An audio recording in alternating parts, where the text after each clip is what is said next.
So read the question very nicely. Question में साफ दिया है A B is the smallest side. ये क्वाड्रिलेटरल में 4 साइड्स हैं, ए बी एक पहली साइड है, बी सी दूसरी साइड है, सी डी तीसरी साइड है और डी ए चौथी साइड है। इन चारों साइड में ए बी जो है ना सबसे छोटा है, सबसे छोटा ए बी है। और इन चारों साइड में सी डी जो है ना, सी डी वो सबसे बड़ा है। इस बात का ध्यान रखना है आपको, ठीक है ना। अब आपको प्रूफ करना है एंगल ए जो है एंगल सी से बड़ा है। ये पूरा एंगल ए, ये पूरा एंगल ए एंगल सी से बड़ा है, ये प्रूफ करना है।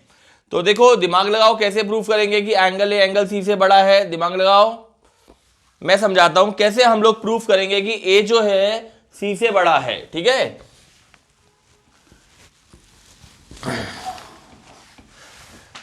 पहली बात तो याद रखना, जो इनइक्वालिटी ऑफ अ ट्राइंगल है ना उसके थ्योरम सिर्फ ट्राइंगल में इंप्लीमेंट होते हैं।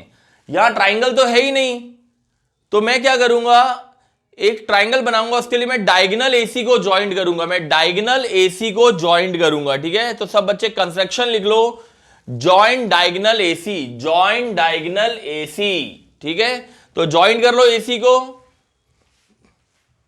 चलो अब आपको ये अच्छे से मालूम है कि ए बी जो है सबसे छोटा साइड है और सी डी सबसे बड़ा साइड है।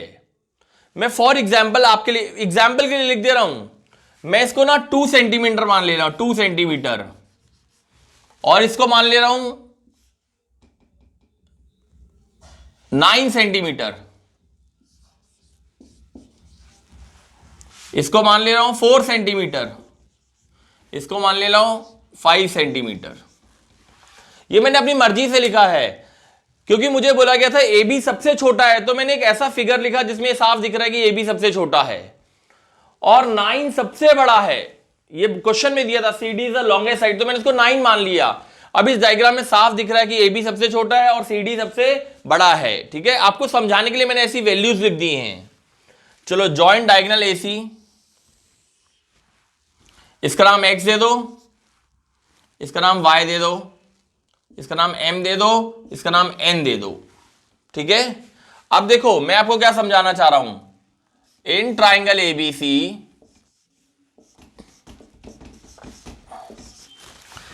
अब जब मैं ट्राइंगल एबीसी बोल रहा हूं तो सिर्फ यहीं पे ध्यान देना, बाकी कहीं ध्यान मत देना, उस वाले ट्राइंगल पे ध्यान बिल्कुल मत देना। अपना पूरा ध्यान इस ट्राइंगल में लगा लो। देखो इस ट्राइंगल में मुझे कुछ नहीं मालूम है, बस इतनी बात मालूम है कि ए बी सबसे छोटा है। अगर ए बी सबसे छोटा है तो ए बी के सामने वाला एंगल एम ये भी छोटा होएगा। आपको मालूम है छोटी साइड के सामने वाला एंगल सबसे छोटा होता है, ये वाली बात सबको अच्छे से मालूम है। तो अगर ए बी सबसे छोटा है तो एंगल एम भी सबसे छोटा होगा।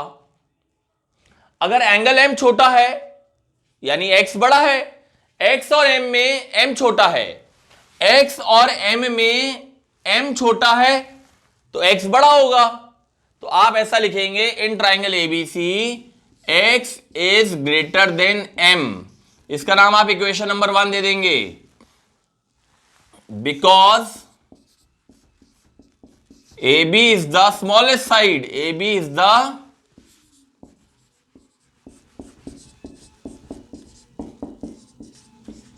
and angle opposite to smallest side। ये लिखते जाओ भाई, is smallest, ठीक है। ये वाली बात समझ में आ गई ना सभी बच्चों को। भाई ए बी सबसे छोटी साइड है तो ए बी के सामने वाला एंगल एम सबसे छोटा होएगा। अच्छा एम अगर छोटा है तो x क्या होगा, x m से बड़ा होगा, क्योंकि m तो सबसे छोटा है ना। तो x क्या है, m से बड़ा है। ये वाली बात आप जरूर लिख लेना, m छोटा है और x बड़ा है। इस बात को जल्दी से लिख लो सभी बच्चे, और इसका नाम इक्वेशन नंबर 1 दे देंगे, इसका नाम इक्वेशन नंबर 1 दे देंगे। देखो इनइक्वालिटी ऑफ अ ट्राइंगल सिर्फ ट्राइंगल में लगता है, इसलिए उस वाले ट्राइंगल पे मत ध्यान देना, इस वाले ट्राइंगल पे ध्यान देना, ठीक। चलो x m से बड़ा, ये इक्वेशन नंबर 1 आ गई। अब उस वाले ट्राइंगल में आते हैं, अब दूसरे वाले ट्राइंगल में आते हैं, ट्राइंगल एडीसी।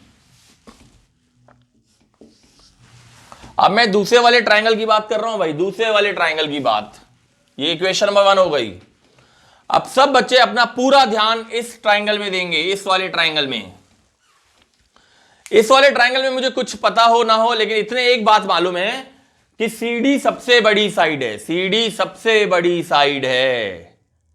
और जो साइड सबसे बड़ी होती है, देखो भैया थोड़ी देर के लिए इसको भूल जाओ, इसको थोड़ी देर के लिए भूल जाओ, मैं बार बार बोल रहा हूं, पूरा ध्यान यहां पे इस वाले ट्राइंगल में दो। CD सबसे बड़ी साइड है। अगर CD सबसे बड़ी साइड है तो सबसे बड़ी साइड के सामने वाला एंगल सबसे बड़ा होता है, यानी Y और N में Y बड़ा है, N छोटा है। Y is greater than N, इसका नाम आप इक्वेशन नंबर 2 दे देंगे, because CD is the longest side and angle opposite to longest side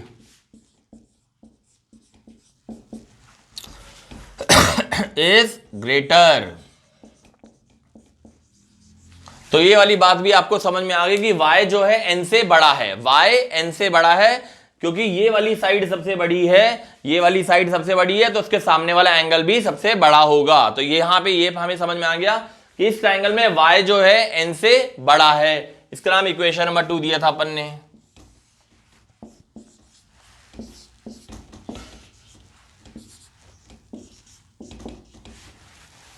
ठीक है, चलो अब मुझे बताओ दो इक्वेशन कौन कौन सी आई थी आपकी, दो इक्वेशन कौन कौन सी आई थी।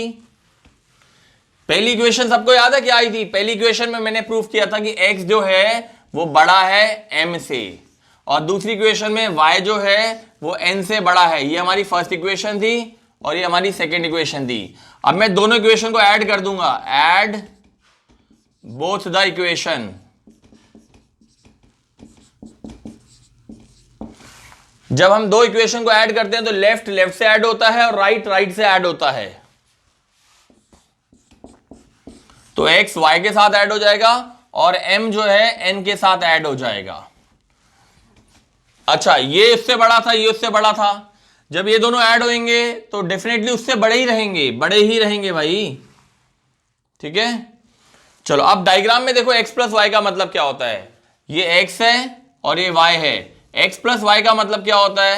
x प्लस वाई का मतलब होता है एंगल A, और m प्लस n का मतलब क्या होता है? डायग्राम में देखो m और n जब ऐड होंगे तो पूरा एंगल C बन जाएगा। m प्लस n का मतलब होता है एंगल C। तो क्या प्रूव हो गया? ये प्रूव हो गया कि एंगल A जो है एंगल C से बड़ा है। क्या प्रूव हो गया? एंगल A एंगल C से बड़ा है।